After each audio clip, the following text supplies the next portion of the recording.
Welcome to சென்டமர். இன்னைக்கு என்ன பார்க்க போறோம் அப்படின்னு பார்த்தீங்கன்னா, உயிர் காக்கும் மூலிகைகள் அல்லது நோய் தீர்க்கும் மூலிகைகள், உணவே மருந்து, தமிழர் மருத்துவம் இப்படின்னு சிலபஸ்ல பறந்து கிடக்கும் ஒரு பொது தமிழ் பார்க்க போறோம். இதுல சில பயாலஜி கொஸ்டின்ஸும் சிலது இதுல இடம்பெறுது பார்த்துக்கங்க.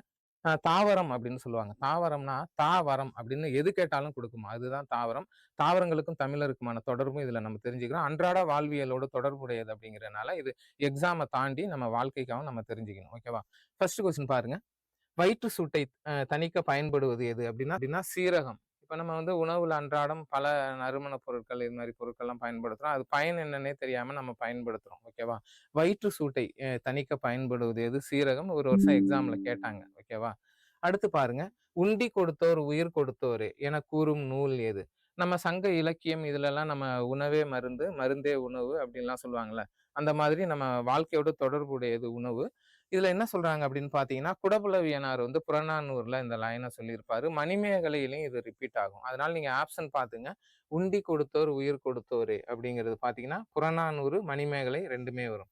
பல் சார்ந்த நோய்களை குணமாக்கும் கீரை எது? இது எக்ஸாம்ல ஒரு டைம் கேட்கும்போது நெறைய பேரு தப்பு பண்ணாங்க. அகத்திக்கீரை. ஓகேவா? அகத்திக்கீரை வந்து இப்ப நம்ம மாட்டுக்கெல்லாம் குடுப்பாங்க வேண்டிக்கிட்டு. ஆனா வந்து உடலுக்கு வந்து அவ்வளோ நல்லது அகத்திக்கீரை. எதுக்கு இதெல்லாம் சொல்றோம் அப்படின்னு பார்த்தீங்கன்னா, இன்னைக்கு ஃபுல்லாவே ஜங்க் ஃபுட் தான் ராஜ்யம் பண்ணிக்கிட்டு இருக்கு. குழந்தைகள், பெரியவர் வரை ஜங்க் ஃபுட்டா விரும்பி சாப்பிடுறாங்க. இந்த மாதிரி கீரை வகைகள் வந்து உடம்புக்கு ரொம்ப நல்லது. அகத்திக்கீரை பல் சார்ந்த பிரச்சனைகளுக்கு ரொம்ப நல்லது. நெறைய பயன் இருந்தாலும் முக்கியமான ஒண்ண மட்டும் நம்ம எக்ஸாம்ல கேட்பாங்க. ஓகே. அடுத்து குடற்புண்ணை குணமாக்கும் கீரை. மணித்தக்காளி அப்படின்னு சொல்லுவாங்க. பேச்சு வழக்குல மணத்தக்காளி அப்படின்னு சொல்லுவாங்க. இது வந்து பார்த்தீங்கன்னா, உடலுக்கு வந்து மிக நல்லது. குடற்புண்ணைய வந்து ஆற்றும். ஓகேவா? வயிற்றில வந்து குடலில் இருக்கும் புண்ணை ஆற்றுவது மணித்தக்காளி. நுரையீரல் சார்ந்த நோய் தீர்க்கும் மூலிகை எது அப்படின்னு பார்த்தீங்கன்னா, ஆடாதொடா. ஓகேவா? ஆடாதொடா அப்படிங்கிறது நுரையீரல் சார்ந்த நோய்களை வந்து தீர்க்கும். நுரையீரல் வந்து நம்ம உடம்பிலேயே உள்ள மிகப்பெரிய சுரப்பி உறுப்பு அப்படின்னா நுரையீரல். அமைதியாக 1000க்கும் மேற்பட்ட பணிகளை செய்யும் இந்த நுரையீரல் வந்து வெட்ட வெட்ட மீண்டும் வளரும். ஓகேவா? ஆனா அளவுக்கு அதிகமான மது பழக்கம் போன்ற காரணிகளால தான் அந்த நுரையீரல் பாதிக்கப்படும். மிக முக்கியமான உறுப்பு நுரையீரல். அதனை வளமாக்குவது ஆடாதொடா.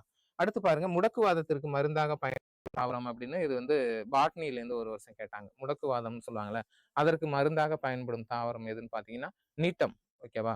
நம்ம வந்து தமிழ்ல முடக்கத்தான் கீரை அப்படின்னு ஒண்ணு இருக்கு. அதுவும் வந்து முடக்குவாதத்திற்கு மருந்தாக பயன்படும். பழங்களையும், காய்கறிகளையும் வெட்டிய பின் நீரில் கழுவக்கூடாது ஏன்?